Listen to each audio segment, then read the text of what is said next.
Փաշինյանն ասում է, որ քաղաքացիները չանհանգստանան այդ Ռուսաստան արտահանումների հետ կապված, ասում են ոչինչ, դուք այդ մի ավտոբիբարի համար մի անհանգստացեք, մենք կսուբսիդավորենք, դուք կարևորը գնացեք մեզ ընտրեք եւ դա համարում են խաղաղությանը տեր կանգնել։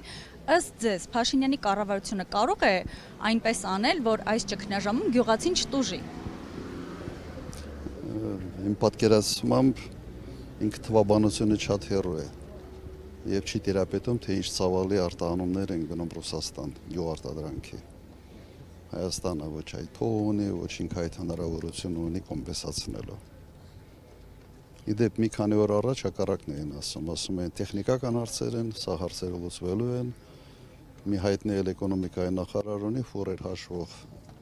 Նա ասում էր ընդհանրապես հարց չկա, սա հարցերը լուծված է։ Նաև ասում էր դեպի Եվրոպա արտահանումները կշատացնենք, միանգամից գյուղացին չի տուժի, որոշ քպականներ էլ ասում են ավելի լավ տեղացիներ։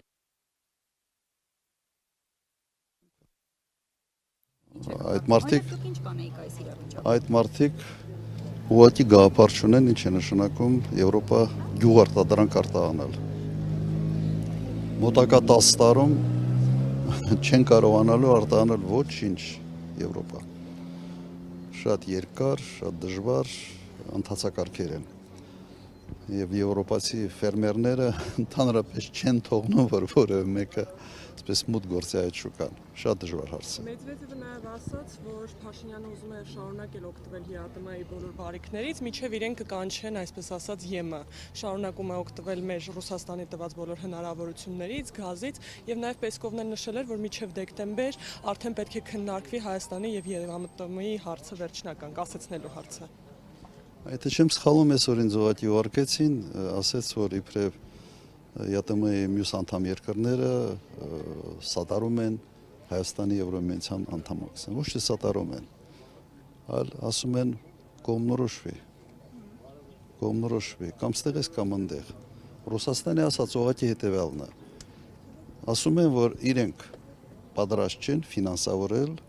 Հայաստանի ճանապարհը դեպի Եվրոմիություն։ Գնացեք որտեղից ուզում եք, ոնց ուզում եք այդ ճանապարհը ֆինանսավորեք։ Սա շատ կոշտ հայտարարություն է եւ ըստ էության վերջնագիր է Հայաստանի համար։ Գյուղատնտեսությունը ոչ թե անկում է ապրելու, աղետ է լինելու գյուղատնտեսության համար եւ գյուղացիներ պետք է որոշեն։ Հիմա դուք ասում եք ինչ անեն։ Քվերկեն Նիկոլի դեմ։ Ոդի մի մարդ որ էս աղետը բերեց, հիմա երկրորդ աղետն է բերում։ Իսկ դուք ինչ կառաջարկեք այս իրավիճակում, ինչպեսի լուծում։ Քաղաքականության կտրուկ փոփոխություն։ Լուծումը մեկն է 7-ին մերժել Նիկոլ Փաշինյանին։ Պարոն նախագահ, Արցախի հանձնման եւ 44-օրյա պատերազմի ժամանակ այդ իրողությունները դուք այսպեսի գնահատական տվեցիք, ասացիք, որ եթե Նիկոլ Փաշինյանը գործող կառավարությունը լիներ Թուրքիայի գործակալ, կաներ ճիշտ այն, ինչ արեց։ Ինչ եք կարծում, այս իրավիճակում եւս Թուրքիայի գործակալը նույն ձև կբարներ։ Նույնպես ուղղակի սպանում են Հայաստանի գյուղատնտեսությունը, ենթադրաբար թուրքական ապրանքների համար ճանապարհ բացելու նպատակով։ Այլ բացատրություն այս ամենը ուղղակի չկա։ Կամ մարդիկ պետք է իսկապես ինչ-որ մոլուսկով տարապեն անպայման, sense հետևից ընկեն մեր ժողովրդի, գյուղացիների, կամ իսկապես կատարում են հրահանգ։ Միգուցե ավելի մոտ է հենց երկրորդ տարբերակը։ Եվ դա ուղիղ կախման մեջ կդնի փաստացի Հայաստանը Ադրբեջանից եւ Թուրքիայից, ճիշտ եմ հասկանում։ Ոչ թե կախման մեջ։ Ինքը որ sense կզացած վիճակում է, ինքը ուզում է նաև ամբողջ մեր գյուղատնտեսությունը, մեր տնտեսությունը կզացած վիճակում լինի այդ երկրների առջև։ Սա է։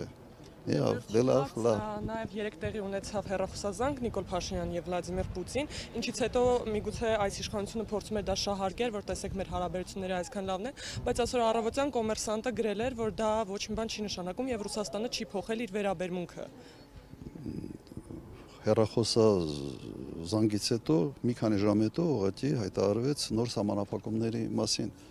Գրեթե ամբողջ sense մրգային sense խումբ ապրանքների սահմանափակվեցին։ Ամբողջությամբ հայտարարվեց դա 3։